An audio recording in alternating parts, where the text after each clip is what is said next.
In this video, we will show you how to fit the aluminium side rail with ventilation to your polytunnel.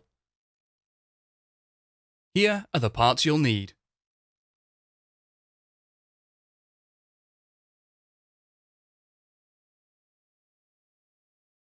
The aluminium side rail is made up of lengths of aluminium rail, which are 61 cm, 1.83 meters, and 3.66 meters. The side rail fixes to the outside of the framework, with the T-slot internally facing. It is attached to the framework using intermediate clamps and corner clamps. We will start by fitting the side rail from the doorpost to the corner hoop. You will need two pieces of side rail, one piece 61 cm long and one piece 1.83 meters long. Join the two pieces together. Slide half of the rail joiner into one piece of the side rail and tighten the screws using the Allen key provided. Then slide the second piece of the side rail onto the rail joiner and tighten the screws. This piece will extend beyond the width of your polytunnel and will be trimmed to size at the end. The 61 cm, 1.83 meter and 3.66 meter lengths will be used down the length of your polytunnel, corner to corner. The side rail should be fitted so it leaves a gap of 75 centimeters between the top of the base rail and the bottom of the side rail. Make a mark on the top and the bottom of the side rail. Carefully pull to the side to reveal the doorpost and make a mark on the doorpost in line with the T-slot. Use a 9mm wood drill bit to drill a hole through the doorpost. Slide a 90mm M8 bolt into the T-slot and then through the pre-drilled hole. Fix in place using a nut and washer, ensuring the end of the side rail is flush with the inner edge of the doorpost. Fit a corner clamp to the corner hoop. To assemble, place the U-bolt around the corner hoop with the threads pointing to the inside of the polytunnel.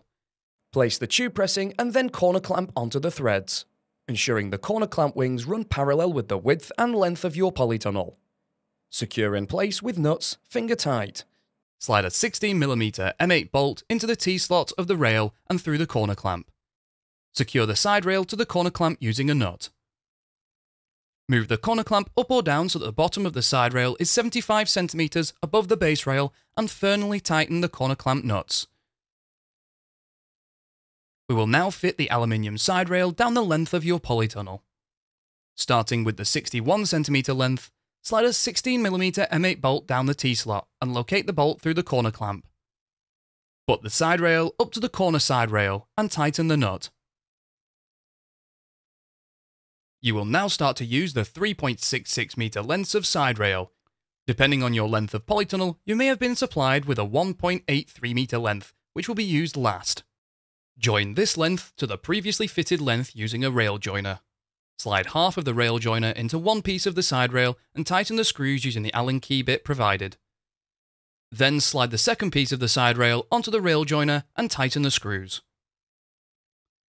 To secure the side rail to the intermediate hoop, slide two hexagon bolts from the intermediate clamp down the T-slot of the side rail. Position them at either side of the hoop. Place a curved pressing over the bolts, measure 75 cm up from the side rail and tighten. Repeat this procedure until you reach the end of your polytunnel. The final piece will exceed the length of your polytunnel and we will trim this off at the end.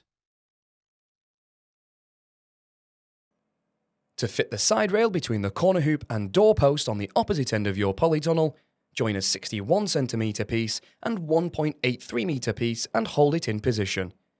You will need to cut to size. Secure it to the corner clamp and doorpost using the same method described earlier. Where the side rails exceed the width and length of your polytunnel, cut off the excess with a hacksaw.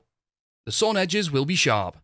It is important that these are filed smooth before the cover is fitted, for safety and so that they don't damage the polythene cover.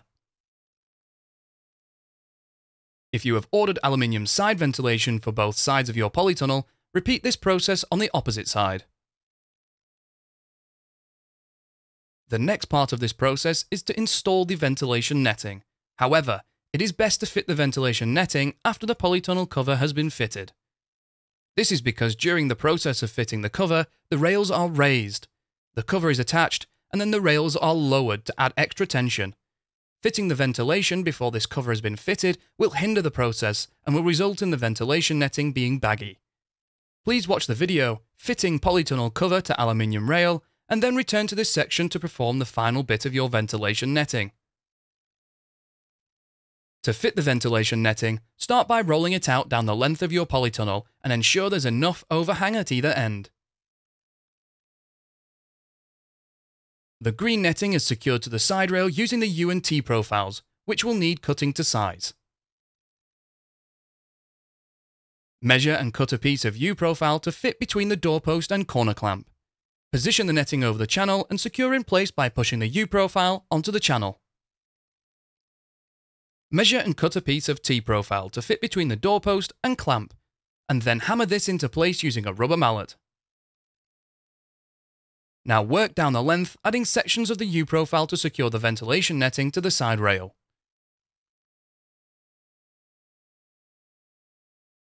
Then from the final corner to the doorpost. Hammer the T profile into place, ensuring it covers any joins in the U profile. Repeat this procedure to secure the ventilation net to the base rail. It is best to start in the centre and work outwards to both ends. Pull the net down while doing so to tension.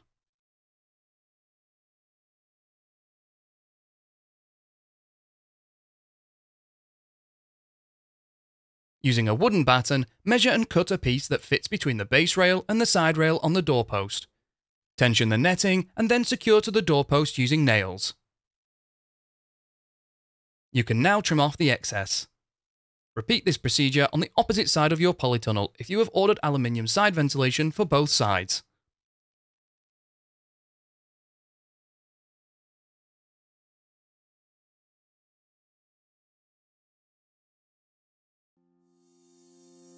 You can find more videos to help you build your polytunnel and construct.firsttunnels.co.uk. We also have a construction helpline if you require any further assistance.